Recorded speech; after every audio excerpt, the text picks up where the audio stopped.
Friends, പലപ്പോഴും നിങ്ങൾക്ക് തോന്നുന്നുണ്ടായിരിക്കും നിങ്ങളുടെ ലൈഫ് എന്നുള്ളത് വളരെ വേഗത്തിൽ പോയിക്കൊണ്ടിരിക്കുന്നു എന്ന്. സ്കൂൾ ടൈം വരെയൊക്കെ കാര്യങ്ങളെല്ലാം ഓക്കെ ആയിരിക്കും. എന്നാൽ പഠിത്തമെല്ലാം കംപ്ലീറ്റ് ആയതിനു ശേഷം പിന്നെ ജോലി, മാരേജ്, ഫാമിലി റെസ്പോൺസിബിലിറ്റീസ് എന്നൊക്കെ പറഞ്ഞ് നമ്മളുടെ അവസാനം വരെയും ലൈഫ് എന്നുള്ളത് വളരെ വേഗത്തിൽ പോയിക്കൊണ്ടിരിക്കും. സ്റ്റാർട്ടിങ്ങിൽ എല്ലാവർക്കും തോന്നും പണം സമ്പാദിക്കുന്നത്, വീട് നോക്കുന്നത്, നമ്മളുടെ ഗോൾസിനെ അച്ചീവ് ചെയ്യുന്നത് എല്ലാം വളരെ ഈസിയാണ് എന്ന്. എന്നാൽ ആ ഒരു റിയാലിറ്റിയെ ഫേസ് ചെയ്യുമ്പോഴായിരിക്കും നമുക്ക് മനസ്സിലാക്കാൻ സാധിക്കുക ഇതെല്ലാം എത്ര ഹാർഡാണെന്ന്. സോ ലൈഫിലെ ചലഞ്ചസിനെയൊക്കെ ഫേസ് ചെയ്ത് ലൈഫ് എന്താണെന്ന് മനസ്സിലാക്കുമ്പോഴേക്കും നമ്മളുടെ പകുതി ജീവിതവും കഴിഞ്ഞു പോയിട്ടുണ്ടായിരിക്കും. ശേഷം കുറേയധികം റിഗ്രറ്റ്സ് മാത്രമേ നമ്മളിൽ ഉണ്ടായിരിക്കുകയുള്ളൂ. എന്നാൽ നമ്മുടെ ലൈഫിലെ ചില ഇമ്പോർട്ടൻറ്റ് ലെസൺസിനെ പറ്റി ഇപ്പോൾ തന്നെ നമുക്ക് മനസ്സിലാക്കാൻ സാധിച്ചിട്ടുണ്ടെങ്കിൽ ഒരു better and meaning full life നമുക്ക് ജീവിക്കാൻ സാധിക്കും. അറ്റ് ദി എൻഡ് യാതൊരു റിഗ്രറ്റ്സും നമ്മളിൽ ഉണ്ടായിരിക്കില്ല. ആൻഡ് ഒരു റിയൽ മെന്നിനെ പോലെ ലൈഫിലുള്ള ഏതൊരു ചലഞ്ചിനെയും നമുക്ക് ഫേസ് ചെയ്യാനും സാധിക്കും. Lesson number 1, stop worrying about what others think of you. Friends, believe me, 95% ആളുകളുടെയും ലൈഫിലെ വറീസ്, പ്രോബ്ലംസ് ഇതിനൊക്കെയുള്ള ഏറ്റവും വലിയ കാരണമെന്നുള്ളത് മറ്റുള്ളവർ അവരെ പറ്റി എന്ത് വിചാരിക്കുമെന്നുള്ള ഈ ഒരു തോട്ടാണ്. ഫ്രണ്ട്സ്, നിങ്ങൾ മറ്റുള്ളവരിലേക്ക് ഫോക്കസ് ചെയ്യാതെ നിങ്ങളുടെ ലൈഫിലേക്ക് ഫോക്കസ് ചെയ്യുക. ഈ മറ്റുള്ളവർ തങ്ങളെപ്പറ്റി എന്ത് വിചാരിക്കുമെന്നുള്ള ഈ ഒരു തോട്ട് കാരണം ആളുകൾക്ക് അവരുടെ റിയൽ ഐഡൻറ്റിറ്റി തന്നെ നഷ്ടപ്പെടുന്നു. സോ നിങ്ങൾ ഇതേപ്പറ്റി ചിന്തിക്കും തോറും നിങ്ങളുടെ ലൈഫ് എന്നുള്ളത് ഒരിക്കലും ഗ്രോ ആകില്ല. നിങ്ങൾ പുതിയതായി എന്തൊരു കാര്യം ചെയ്യാൻ പോകുമ്പോഴും ആദ്യം നിങ്ങളുടെ മനസ്സിലേക്ക് വരിക മറ്റുള്ളവർ നിങ്ങളെപ്പറ്റി എന്ത് വിചാരിക്കുമെന്നുള്ള ഈ ഒരു തോട്ടായിരിക്കും. ഫോർ എക്സാമ്പിൾ, നിങ്ങൾക്ക് ജിമ്മിലേക്ക് പോകണമെന്ന് ആഗ്രഹമുണ്ടായിരിക്കും. എന്നാൽ നിങ്ങളുടെ മനസ്സിലേക്ക് ഈ ഒരു ഭയം വരും, ആളുകൾ എൻ്റെ ബോഡി കണ്ട്, ഞാൻ എക്സസൈസ് ചെയ്യുന്നത് കണ്ട് എന്നെ കളിയാക്കുമോ എന്ന്. സോ ഇത് തന്നെ നിങ്ങൾ ചിന്തിച്ചുകൊണ്ടിരിക്കുകയാണെങ്കിൽ അപ്പോൾ നിങ്ങൾക്ക് ഒരിക്കലും ജിമ്മിലേക്ക് പോകാൻ സാധിക്കില്ല. ഫ്രണ്ട്സ്, നിങ്ങൾക്ക് ചുറ്റും ഒരുപാട് ആളുകൾ ഉണ്ടായിരിക്കും. ഇതിൽ തന്നെ നിങ്ങൾ എന്ത് ചെയ്താലും നെഗറ്റീവ് മാത്രം പറയുന്ന, നിങ്ങളെ കുറ്റപ്പെടുത്തുന്ന ഒരു ടൈപ്പ് ആളുകളും ഉണ്ടായിരിക്കും. ഇവരുടെ ലൈഫിൽ ഇവർ കാര്യമായൊന്നും അച്ചീവ് ചെയ്തിട്ടുണ്ടായിരിക്കില്ല. കാരണം മറ്റുള്ളവരുടെ കുറവുകളിലേക്ക് ശ്രദ്ധിച്ച് ഇവരുടെ ലൈഫിനെ ശ്രദ്ധിക്കാൻ ഇവർ മറന്നു പോയിട്ടുണ്ടായിരിക്കും. സോ നിങ്ങളുടെ ലൈഫ് നിങ്ങളുടെ ഇഷ്ടത്തിനനുസരിച്ചിട്ട് ജീവിക്കുക. കാരണം മറ്റുള്ളവരുടെ ഒപ്പീനിയൻസിനെ പറ്റി നിങ്ങൾ കൂടുതൽ ബോധേഡാവുകയാണെങ്കിൽ അപ്പോൾ നിങ്ങളുടെ ലൈഫിൽ ഗ്രോത്ത് ഉണ്ടാകില്ല. ഫ്രണ്ട്സ്, നേരത്തെ പറഞ്ഞ ആ ഒരു ടൈപ്പ് ആളുകളെ മാറ്റി നിർത്തിയിട്ടുണ്ടെങ്കിൽ ബാക്കി എല്ലാ ആളുകളും അവരുടെ ലൈഫ്, അവരുടെ കരിയർ ഇതിനെയൊക്കെ ബെറ്റർ ആക്കാനുള്ള ഓട്ടത്തിലായിരിക്കും. സോ നിങ്ങളെപ്പറ്റി മാത്രം ചിന്തിക്കാൻ ആർക്കും തന്നെ നമ്മുടെ ഈ ലോകത്തിൽ സമയമില്ല എന്ന് നിങ്ങൾ മനസ്സിലാക്കുക.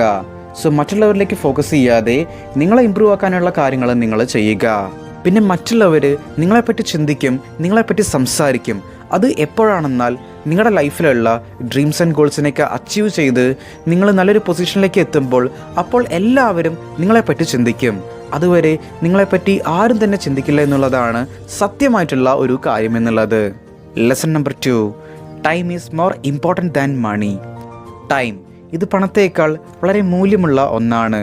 കാരണം പണം നമുക്ക് നഷ്ടപ്പെട്ടിട്ടുണ്ടെങ്കിൽ അതിനെ നമുക്ക് വീണ്ടും സമ്പാദിക്കാൻ സാധിക്കും. എന്നാൽ ഇന്ന് നഷ്ടപ്പെട്ട സമയത്തെ നമുക്കൊരിക്കലും തിരിച്ചെടുക്കാൻ സാധിക്കില്ല. ഇതുകൊണ്ട് തന്നെ നിങ്ങളുടെ ടൈമിനെ കറക്റ്റായിട്ട് യൂസ് ചെയ്യുക. ബട്ട് ഇന്നുള്ള യങ് ജനറേഷനിലെ ഭൂരിഭാഗം ആളുകളും വെറുതെ ടൈം പാസ് ചെയ്ത് അവരുടെ സമയത്തെ വേസ്റ്റ് ചെയ്ത് കളയുന്നു. ഇവിടെ നമ്മൾ പറയുന്നത് നിങ്ങൾ ടൈം പാസ് ചെയ്യണ്ട എന്നുള്ളതല്ല, നേരെ മറിച്ച് നിങ്ങളുടെ ടൈം, നിങ്ങളുടെ എനർജി ഇതിനൊക്കെ നിങ്ങൾ കൂടുതലായിട്ടും എങ്ങോട്ടാണോ ഇൻവെസ്റ്റ് ചെയ്യുന്നത് അതാണ് തീരുമാനിക്കുന്നത് നിങ്ങളുടെ ലൈഫിൽ നിങ്ങൾ എത്രത്തോളം മുന്നേറിപ്പോകും എന്നുള്ളത്. 90% ആളുകളും ടൈം പാസ് ചെയ്യാൻ വേണ്ടി റീൽസ് കാണുന്നു, ഷോർട്സ് കാണുന്നു, വീഡിയോ ഗെയിംസ് കളിക്കുന്നു, വെബ് സീരീസ്, മൂവീസ് ഇതെല്ലാം കാണുന്നു. എന്നാൽ ഈ കാര്യങ്ങൾ നിങ്ങളുടെ ലൈഫിലേക്ക് യാതൊരുവിധ വാല്യൂസും ആഡ് ചെയ്യുന്നില്ല. ഫ്രണ്ട്സ്, നിങ്ങൾക്ക് മൂവീസ് കാണാം, ഗെയിംസൊക്കെ കളിക്കാം. ബട്ട് ഡെയിലി നിങ്ങൾ ഇത് മാത്രം ചെയ്യുകയാണെങ്കിൽ അത് തെറ്റാണ്. നിങ്ങൾ ടൈം പാസ് അത് ശരിയായിട്ട് ചെയ്യുകയാണെങ്കിൽ ലൈക്ക് ഏതെങ്കിലും ഒരു നല്ല ബുക്ക് വായിക്കുക, മൊബൈലൊന്നും എടുക്കാതെ ഒരു സോളോ വാക്കിന് പോവുക, കുറച്ച് സമയം മെഡിറ്റേറ്റ് ചെയ്യുക, ജിമ്മിലേക്ക് പോവുക, എക്സസൈസ് ചെയ്യുക. ഇനി ഇതൊന്നും ഇല്ലെങ്കിൽ നിങ്ങളുടെ ലൈഫിന് വേണ്ട ഒരു പ്ലാൻ ക്രിയേറ്റ് ചെയ്യുക. ഇത്തരത്തിൽ നിങ്ങളുടെ ടൈം പാസ് എന്നുള്ളത് ഇങ്ങനെയുള്ള ഹാബിറ്റ്സിനെ വെച്ച് റീപ്ലേസ് ചെയ്യുകയാണെങ്കിൽ അപ്പോൾ നിങ്ങളുടെ ലൈഫ് പതിയെ വേറൊരു ഡയറക്ഷനിലേക്ക് പോകും. ഇനി നമ്മൾ പണക്കാരെ പറ്റി സംസാരിക്കുമ്പോൾ നമ്മൾ പണത്തെ മാത്രമല്ല അതിനോടൊപ്പം അവരുടെ സമയത്തെയും വാല്യൂ ചെയ്യുന്നുണ്ടായിരിക്കും. ഫോർ എക്സാമ്പിൾ, ഞാനിപ്പോൾ നിങ്ങളോട് പറയുകയാണ് ഒരാൾ 20 ലക്ഷം രൂപ സമ്പാദിക്കുന്നുണ്ട് എന്ന്. ഇത് കേൾക്കുമ്പോൾ നിങ്ങൾ ശരിക്കും ഷോക്കിംഗ് ആകും അല്ലേ? എന്നാൽ ഞാനിത് ഇങ്ങനെ പറയുകയാണ്, ഒരാൾ 20 ലക്ഷം രൂപ സമ്പാദിക്കുന്നുണ്ട് 20 വർഷം കൊണ്ട് എന്ന്. അതായത് വർഷത്തിൽ 1 ലക്ഷം രൂപ, മാസത്തിൽ 8333 രൂപ. ഇത് നിങ്ങൾക്ക് ഷോക്കിംഗ് ആയി തോന്നുന്നുണ്ടോ? ഒരിക്കലുമില്ല അല്ലേ? ഇവിടെ നമ്മൾ ടൈം ആഡ് ചെയ്തപ്പോൾ കാശിൻ്റെ വാല്യൂ കുറഞ്ഞു. എന്നാൽ ഇതേ കാര്യം ഞാൻ ഇങ്ങനെ പറയുകയാണ്, ഒരാൾ 20 ലക്ഷം രൂപ സമ്പാദിക്കുന്നുണ്ട് 1 വർഷം കൊണ്ട് എന്ന്. സോ ഈ ഒരു പണം എന്നുള്ളത് നിങ്ങൾക്ക് വളരെ വാല്യുബിൾ ആയിട്ട് തോന്നും അല്ലേ? ഇതേ പണം ഒരു ദിവസം കൊണ്ട് സമ്പാദിക്കുന്നുണ്ടെങ്കിലോ അപ്പോൾ ഇതൊരു ഗ്രേറ്റസ്റ്റ് അച്ചീവ്മെൻറ്റ് തന്നെയാണ് അല്ലേ? സോ പറഞ്ഞു വരുന്നത്, time is more important than money. ഇപ്പോൾ നിങ്ങളുടെ ഏജ് 17 to 28 വയസ്സിനിടയിലാണെങ്കിൽ അപ്പോൾ ഇതാണ് ശരിയായ സമയം നിങ്ങളുടെ വർക്ക് സ്റ്റാർട്ട് ചെയ്യാൻ. ഇപ്പോൾ നിങ്ങളിലുള്ള ഈ ഒരു എനർജി, ടൈം, ഇത് കുറച്ച് കാലം കഴിഞ്ഞിട്ടുണ്ടെങ്കിൽ നിങ്ങളിൽ ഉണ്ടായിരിക്കില്ല. ഈ ഒരു ടൈം എന്നുള്ളത് നിങ്ങളുടെ ലൈഫിലെ ഗോൾഡൻ ഇയേഴ്സാണ്. സോ ഈ ഒരു ടൈമിൽ നിങ്ങൾ ശരിയായിട്ട് വർക്ക് ചെയ്യുകയാണെങ്കിൽ അപ്പോൾ നിങ്ങളുടെ ലൈഫ് സെറ്റാകും. എന്നാൽ നിങ്ങൾ മറ്റുള്ളവരെ പോലെ വെറുതെ ടൈം പാസ് ചെയ്ത് കളയുകയാണെങ്കിൽ അപ്പോൾ നിങ്ങളുടെ ലൈഫിൻ്റെ എൻഡിൽ റിഗ്രറ്റ്സ് മാത്രമേ നിങ്ങളുടെ കൂടെ ഉണ്ടായിരിക്കുകയുള്ളൂ. Lesson number 3, be caution in relationship. Friends, relationship നമ്മുടെ ലൈഫിനെ ഒന്നില്ലെങ്കിൽ ക്രിയേറ്റ് ചെയ്യും, അല്ലെങ്കിൽ ഡെസ്ട്രോയ് ചെയ്യും. ഒരു തെറ്റായിട്ടുള്ള റിലേഷൻ മതി നിങ്ങളുടെ ലൈഫ് തന്നെ സ്പോയിലാകാൻ. എസ്പെഷ്യലി നിങ്ങളുടെ ലൈഫ് പാർട്ണറെ ചൂസ് ചെയ്യുമ്പോൾ നിങ്ങൾ വളരെയധികം ആലോചിച്ച് വേണം ആ ഒരു ഡിസിഷൻ എടുക്കാൻ. നിങ്ങൾ ഒരാൾക്ക് നിങ്ങളുടെ ലൈഫിലേക്ക് ഇടം കൊടുക്കുമ്പോൾ ഒന്നില്ലെങ്കിൽ അയാൾ നിങ്ങളുടെ ലൈഫിനെ 10x ബെറ്റർ ആക്കും, അല്ലെങ്കിൽ നിങ്ങളുടെ ലൈഫിനെ തന്നെ നശിപ്പിക്കും. ഭൂരിഭാഗം ബോയ്സും ഫിസിക്കൽ അട്രാക്ഷൻ, ലുക്സ് ഇത് നോക്കി മാത്രമാണ് അവരുടെ പാർട്ട്ണറെ സെലക്ട് ചെയ്യുന്നത്. ബട്ട് അവർ ഇങ്ങനെ എടുക്കുന്ന ഷോർട്ട് ടൈം ഡിസിഷൻസ് അവരുടെ ലോങ് ടൈം ലൈഫിനെ എങ്ങനെ എഫക്റ്റ് ചെയ്യുമെന്ന് അവർ ചിന്തിക്കുന്നില്ല. ഇതുകൊണ്ട് തന്നെ ഫീമെയിൽ നേച്ചറിനെ പറ്റി മനസ്സിലാക്കുക എന്നുള്ളത് വളരെ ഇമ്പോർട്ടൻ്റ് ആണ്. നമ്മുടെ ലൈഫിലേക്ക് വരുന്ന എല്ലാ ആളുകളും നമ്മുടെ ലൈഫിനെ ഓക്കെ ആക്കണമെന്നില്ല. എസ്പെഷ്യലി ലവ്, അഫെക്ഷൻ ഇങ്ങനെയുള്ള ഒരു റിലേഷൻഷിപ്പിലേക്ക് നിങ്ങൾ പോകുമ്പോൾ നിങ്ങളുടെ ഓപ്പോസിറ്റ് നിൽക്കുന്ന ആളുടെ റിയൽ ഇൻറ്റൻഷൻ എന്താണെന്ന് പോലും നിങ്ങൾക്ക് മനസ്സിലാക്കാൻ സാധിക്കില്ല. ഇതിലൂടെ നിങ്ങൾക്ക് ഇമോഷണലി, മെൻ്റലി, ഫിനാൻഷ്യലി ഉള്ള ഡാമേജസ് സംഭവിക്കാം. ഫോർ എക്സാമ്പിൾ, നിങ്ങളുടെ പാർട്ട്ണർ എന്നുള്ളത് നിങ്ങളെപ്പോഴും താഴ്ത്തിക്കെട്ടാൻ ശ്രമിക്കുന്ന, നിങ്ങളുടെ സക്സസ്സിനെ ഇഗ്നോർ ചെയ്യുന്ന, നിങ്ങളെ മെൻ്റലി ഡ്രെയിൻ ചെയ്യുന്ന ഒരാളാണെങ്കിൽ അപ്പോൾ ഈ ഒരു റിലേഷൻ നിങ്ങളുടെ കോൺഫിഡൻസിനെ തന്നെ ഡൗൺ ആക്കും. നിങ്ങൾക്ക് തോന്നും നിങ്ങളുടെ ഭാഗത്താണ് തെറ്റ് എന്നുള്ളത്, അല്ലെങ്കിൽ നിങ്ങളുടെ വാല്യൂ കുറവാണ് എന്ന്. സോ നിങ്ങളുടെ ലൈഫിൽ നിങ്ങളുടെ പാർട്ട്ണറായി ഒരാളെ ചൂസ് ചെയ്യുമ്പോൾ ഇത് നിങ്ങളുടെ ലൈഫിലെ വളരെ ഇമ്പോർട്ടൻ്റ് ആയിട്ടുള്ള ഒരു ഡിസിഷനാണ്. സോ ഈ ഒരു ഡിസിഷൻ എടുക്കുമ്പോൾ നിങ്ങളുടെ പ്രയോറിറ്റീസിനെ പറ്റി നിങ്ങൾ നന്നായി മനസ്സിലാക്കിയിരിക്കണം.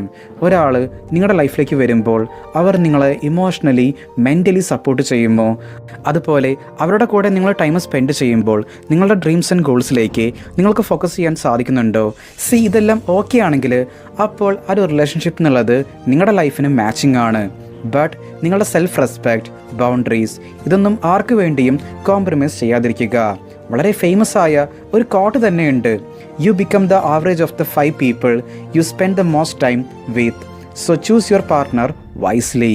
Lesson number 4, don't take life too seriously, learn to enjoy it. ഈ ലോകത്തിലെ ഒരുപാട് ആളുകൾ അവരുടെ ലൈഫ് മുഴുവനായും ജീവിക്കുന്നില്ല. എപ്പോഴും വർക്ക്, സ്റ്റഡീസ്, ഗോൾസ്, ടാർഗറ്റ്സ് ഇതിൻ്റെയൊക്കെ പിറകിലാണ് അവർ. ബട്ട് നമ്മളെ ടൈം വേസ്റ്റ് ചെയ്യാൻ പാടില്ല, നന്നായിട്ട് വർക്ക് ചെയ്യണം, ഓപ്പർച്യൂണിറ്റീസിനെ മിസ്സാക്കാൻ പാടില്ല. ഇതും ശരിയാണ്. എന്നാൽ നമ്മുടെ ലൈഫിൽ വളരെ സീരിയസ് ആയിട്ടിരുന്ന് നമ്മുടെ ലൈഫിനെ തന്നെ നമ്മൾ മറന്നു പോകരുത്. സോ ലൈഫിനെ എൻജോയ് ചെയ്യാൻ വേണ്ടി നിങ്ങൾ late night parties, smoking, alcohol, long trip ഇതൊന്നും തന്നെ ചെയ്യേണ്ട ആവശ്യമില്ല. അതിന് പകരം ജസ്റ്റ് തനിച്ച് ഒരു വാക്കിങ്ങിന് പോവുക, നിങ്ങൾക്ക് ഇഷ്ടമുള്ള ഒരാളുടെ കൂടെ ക്വാളിറ്റി ടൈം സ്പെൻഡ് ചെയ്യുക, എപ്പോഴെങ്കിലും ഒരു മൂവി കാണുക, അല്ലെങ്കിൽ നിങ്ങളുടെ ബെസ്റ്റ് ഫ്രണ്ട്സിൻ്റെ കൂടെ ജസ്റ്റ് ഒന്ന് പുറത്തേക്ക് പോവുക. ഇത്തരത്തിലുള്ള ചെറിയ ചെറിയ കാര്യങ്ങളാണ് നമ്മുടെ ലൈഫിനെ ഇൻട്രസ്റ്റിംഗ് ആക്കി മാറ്റുന്നത്. എപ്പോഴും വർക്ക്, സ്റ്റഡീസ്, ഗോൾസ് ഇങ്ങനെയുള്ള ഒരു സ്ട്രെസ്ഫുൾ ലൈഫാണ് നിങ്ങൾ ജീവിക്കുന്നതെങ്കിൽ അപ്പോൾ നിങ്ങൾക്ക് ഒരിക്കലും ലൈഫിനെ എൻജോയ് ചെയ്യാൻ സാധിക്കില്ല. നല്ല മെമ്മറീസ് പോലും നിങ്ങളുടെ ലൈഫിൽ ഉണ്ടായിരിക്കില്ല. സോ നിങ്ങളുടെ വർക്ക്, മൊബൈൽ ഇതെല്ലാം മാറ്റിവെച്ച് കുറച്ച് സമയം നിങ്ങളുടെ ലൈഫിൽ നിങ്ങൾ ഹാപ്പി ആയിട്ട് ജീവിക്കുക. Lesson number 5, everything in life is temporary. ലൈഫിലെ ഏറ്റവും വലിയ ലെസൺ എന്താണെന്നാൽ എല്ലാ കാര്യങ്ങളും ടെമ്പററി ആണ് എന്നുള്ളതാണ്. ലൈഫിൽ ഒന്നും തന്നെ നമ്മളുടെ കൂടെ പെർമനൻ്റ് ആയിട്ട് ഉണ്ടായിരിക്കില്ല. വെൽ, അത് നിങ്ങളുടെ മോശം സമയമാണെങ്കിലും നല്ല സമയമാണെങ്കിലും എല്ലാം മാറി മറിയും. സോ ഇപ്പോൾ നിങ്ങൾ അനുഭവിച്ചു കൊണ്ടിരിക്കുന്ന ഈ ഒരു മോശപ്പെട്ട അവസ്ഥ അത് എപ്പോഴും ഉണ്ടായിരിക്കില്ല. അതുപോലെ ഇപ്പോഴുള്ള നിങ്ങളുടെ സക്സസ്സും അതെപ്പോഴും നിങ്ങളുടെ കൂടെ ഉണ്ടായിരിക്കില്ല. നിങ്ങളുടെ ലൈഫിൽ ഒരു വലിയ പ്രോബ്ലം നിങ്ങൾ ഫേസ് ചെയ്യുമ്പോൾ അപ്പോൾ നിങ്ങൾക്ക് തോന്നും ഇത് അവസാനിക്കില്ല എന്ന്. എന്നാൽ കുറച്ച് കഴിഞ്ഞതിന് ശേഷം ആ ഒരു പ്രോബ്ലം നിങ്ങൾ ഓവർകം ചെയ്തിട്ടുണ്ടെങ്കിൽ അപ്പോൾ നിങ്ങൾക്ക് തോന്നും ഇതിനായിട്ട് ഇത്ര വലിയ സ്ട്രെസ്സൊന്നും എടുക്കണ്ടായിരുന്നു എന്ന്. സോ ലൈഫിലെ ഓരോ സിറ്റുവേഷനെയും നിങ്ങളുടെ ടൈമായിട്ട് നിങ്ങൾ കണക്ട് ചെയ്യുക. ഇപ്പോൾ നിങ്ങൾ കടന്നു പോയിക്കൊണ്ടിരിക്കുന്ന ഈ ഒരു സമയവും നാളെ മാറി മറിയും. ലൈഫിൽ പണമാണെങ്കിലും സക്സസ് ആണെങ്കിലും എല്ലാം ടെമ്പററി ആണ്. ഈ ഒരു മൈൻഡ് സെറ്റ് നിങ്ങളിൽ ഉണ്ടെങ്കിൽ അപ്പോൾ നിങ്ങളിൽ ഈഗോ ഉണ്ടായിരിക്കില്ല. ഒരു സ്റ്റേബിൾ മൈൻഡ് സെറ്റ് നിങ്ങളിൽ ഉണ്ടായിരിക്കും. കാരണം നിങ്ങൾക്കറിയാം സക്സസ് ആൻഡ് ഫെയിലിയർ ഇത് രണ്ടും ടെമ്പററി ആണ് എന്ന്. So don't get too attached to success and don't let failures effects you too much. So life എപ്പോഴും ഒരുപോലെ ആയിരിക്കില്ല, അപ്സ് ആൻഡ് ഡൗൺ ഒക്കെ ഉണ്ടായിരിക്കും. സോ ഇവിടെ നിങ്ങൾക്ക് വേണ്ടത് സ്റ്റേബിളായിട്ടുള്ള ഒരു മൈൻഡ് സെറ്റാണ്. ഓക്കെ ഫ്രണ്ട്സ്, അപ്പോൾ നമ്മൾ ഇത്രയും പറഞ്ഞുകൊണ്ട് ഇന്നത്തെ ഒരു വീഡിയോ ഇവിടെ വൈൻഡപ്പ് ചെയ്യുകയാണ്. Stay strong, stay positive, stay motive.